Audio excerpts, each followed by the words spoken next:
bukan USA tapi TSA. Ya, agak sedikit mirip. Beliau mempersatukan 13 provinsi di bawah kepemimpinannya tahun 1932, termasuk mempersatukan Madinah dan Mekah di bawah kepemimpinannya. Dan ini adalah dinasti beliau, dinasti Ibn Saud. Ya, ini Abdurrahman bin Abdul Aziz Al-Saud. Ini putra-putranya. Dan ini Raja Saman yang sekarang menjadi raja. Sebetulnya beliau punya adik kandung yang bungsu, Mukrin bin Abdul Aziz, dan harusnya beliau jadi putra mahkota. Namun ternyata Mukrin bin Abdul Aziz meninggal dunia karena kecelakaan. Helikopter yang dinaikinya itu ada yang menembak, sehingga helikopternya ditembak jatuh dan beliau meninggal dunia dengan kehancuran dalam musibah itu. Kemudian Bapak Ibu sekalian, berarti inilah raja-raja yang berkuasa di tanah Saudi Arabia. Abdul Aziz bin Abdurrahman Al-Saud, Faisal bin yang kedua ini Saud bin Abdul Aziz, dan Faisal bin Abdul Aziz, yaitu Khalid bin Abdul Aziz, kemudian Raja Fahad bin Abdul Aziz, Raja Abdullah, dan Raja Salman. Nah, ini raja-raja dan bagaimana kemesraan mereka dengan Amerika. Bapak Ibu rahmati Allah, ada satu hadis yang saya dapatkan di dalam kitab negeri-negeri akhir zaman. Ketika saya buka judul Saudi Arabia, itu ada hadis Rasulullah SAW. Seorang sahabat Rasulullah SAW membawa barang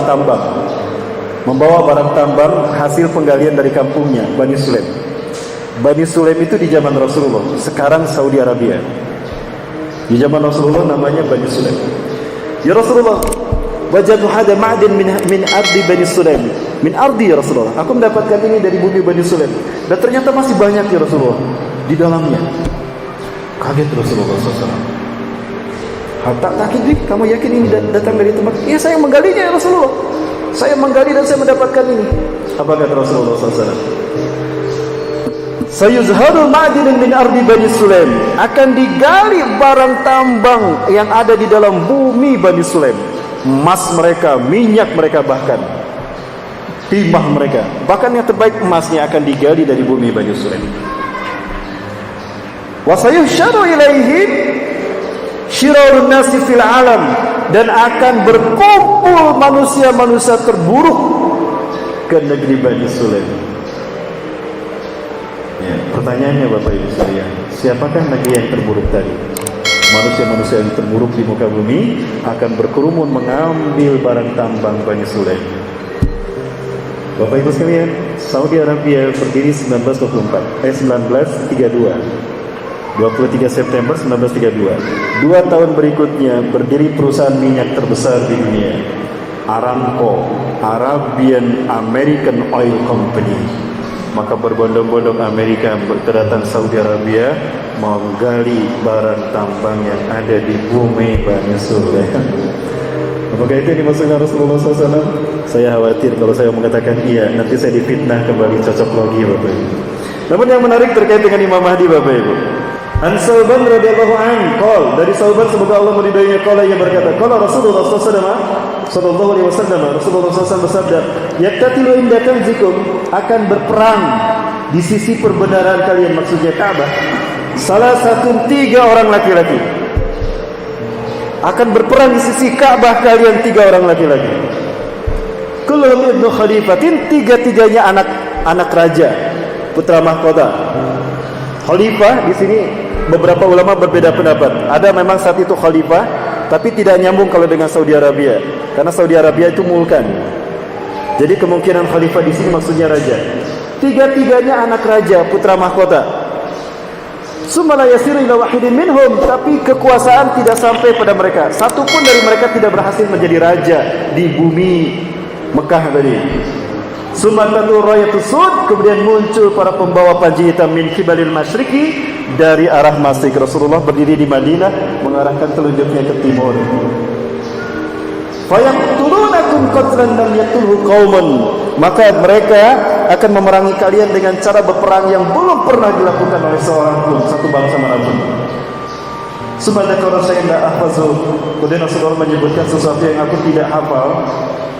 tentangnya. Faqala, maka Rasulullah bersabda, "Fa idza ra'aitumuh," apabila kalian melihat para pembawa pasukan pembawa panji hitam tadi, fabayyuhu, bergabunglah bersama mereka, berbayat kepada mereka, walau habban ala sajid, walaupun harus merangkak di atas salju. Fa innahu khalifatullahi al-mahdi, karena bersama mereka ada khalifah Allah al-mahdi. Diriwayatkan Imam Muslim dan kitab sahihnya Kitabul Iman juz 2 halaman 193. Artinya, apabila raja penguasa Mekah Madinah meninggal dunia, kemudian 3 orang putra laki-lakinya berperang berebut kekuasaan sehingga banjir darah terjadi di sana, itulah pertanda Imam Mahdi sudah ada di Mekah. Saya bertanya Bapak Ibu, sekarang yang menjadi raja siapa? Raja Salman, sementara adiknya sudah meninggal dunia, berarti putra mahkotanya MBS. Bapak Ibu rahmati Allah SWT, kebijakan politik MBS berbeda dengan kebijakan politik ayahnya. MBS cenderung terbuka, open mind. Dia berpikir tidak mungkin Saudi Arabia akan hidup hanya mengandalkan minyak. Sekarang minyak sudah murah, maka butuh devisa lain. Maka dibukakanlah pintu investasi ke negeri Arab yang dibidik negara-negara Eropa, negara-negara Barat yang kaya raya. Barat bukan Muslim, mereka non Muslim, mereka negara kapitalis, negara liberal. Artinya, mereka tidak mungkin berinvestasi jika Saudi Arabia masih menerapkan syariat Islam. Harus ada kelonggaran syariah di sana.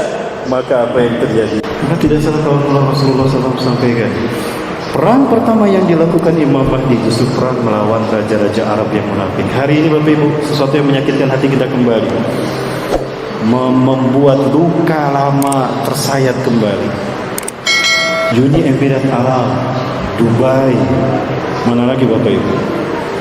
Maroko terakhir mengakui eksistensi Israel atas Palestina dan mengakui Yerusalem adalah hak bagi Israel. Kalau itu nanti sah diakui negara-negara Arab, maka tidak ada alasan bagi Israel untuk mengklaim Masjidil Aqsa. Dan kalau Masjidil Aqsa mereka klaim, Bapak Ibu, apa yang akan terjadi? Masjidil Aqsa akan mereka hancurkan, Bapak sekalian. Ya, Masjidil Aqsa akan mereka hancurkan.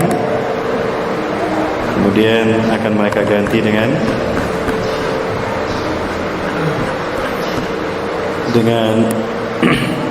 Istana Dajjal. Mudah-mudahan ini tidak terjadi, dan saya yakin tidak akan pernah terjadi. Kenapa demikian? Karena Allah Azza wa Jalla sudah menjanjikan kemenangan bagi kita umat Islam.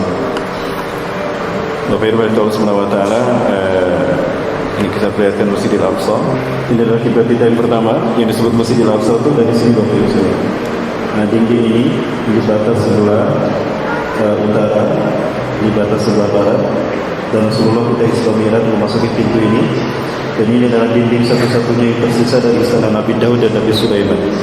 Zionis Yahudi menggunakannya sebagai tempat ratapan, dinding ratapan tempat beribadah mereka, meratapi kehancuran istana raja mereka.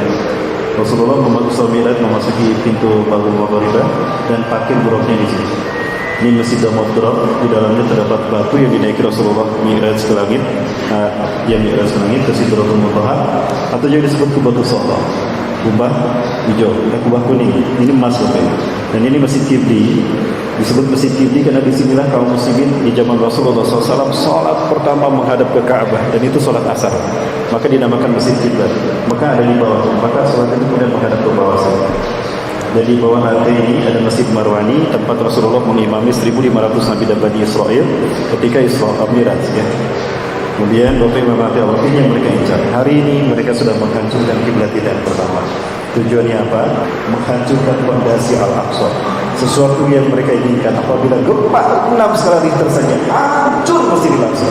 Kalau hancur, mereka akan segera menggantikannya dengan Bait Solomon, istana bagi Dajjal. Ini kesepakatan Amerika Yahudi yang terakhir saya tahu. Yahudi dan Amerika, Israel sepakat untuk mempersiapkan istana Dajjal, God Hussein, Tuhan yang mereka tunggu. Ya. Dan kalau ini sudah terjadi, maka berhasilan mereka menguasai dunia di dalam frame world order. Negara-negara ini sudah mereka kuasai. Libanon dari dulu 1916 sudah menjadi underbownya Prancis. Libya, Muhammad Gaddafi sudah ditumbangkan. Libya sekarang ada di tangan Barat. Mesir, Muhammad Mursi sudah ditumbangkan. Mesir di bawah pimpinan Abdul Fattah Al-Sisi, akidahnya Syiah waktu itu. Di depan mata kami, mereka mampu yang membaik. Ahlus Sunnah wal Jamaah, pengikut Ikhwanul Muslimin.